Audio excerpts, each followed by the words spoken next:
Cette petite fille de 6 mois est née avec une malformation cardiaque, un trou entre les deux ventricules.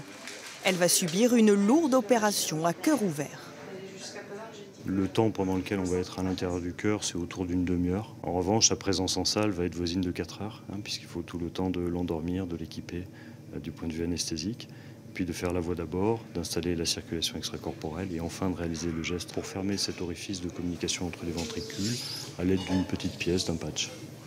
Ces équipes chirurgicales sont les seules dans toute l'Occitanie à pratiquer ces opérations, parfois sur des nourrissons de quelques heures. L'intervention de cette petite fille s'est bien déroulée. Elle passera au moins 48 heures en réanimation et plusieurs jours dans le service de cardiologie. Elle est guérie maintenant. Voilà. Tout va bien. Ouais, ça va, elle a la forme. Lucie vient de Perpignan. Elle a été suivie à Montpellier et opérée à Toulouse.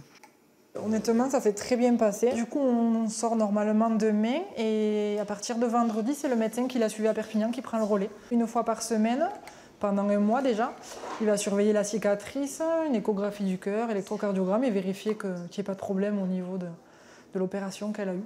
Les chirurgiens du service cardio-pédiatrique de Purpan réalisent 200 opérations par an.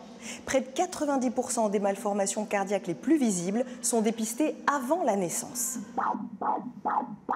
Cette patiente est enceinte de 5 mois. Son premier enfant est né avec une cardiopathie congénitale. Alors, pour sa deuxième grossesse, le cœur de son bébé est suivi avec attention. On voit bien l'aorte, donc le gros vaisseau qui sort du cœur. Où était le problème chez le premier enfant? On arrive à voir qu'il y a une aorte qui est tout à fait comme d'habitude.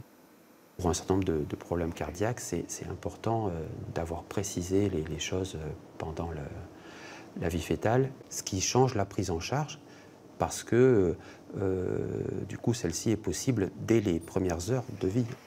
5000 enfants naissent chaque année en Occitanie avec des cardiopathies congénitales, soit 1% des naissances.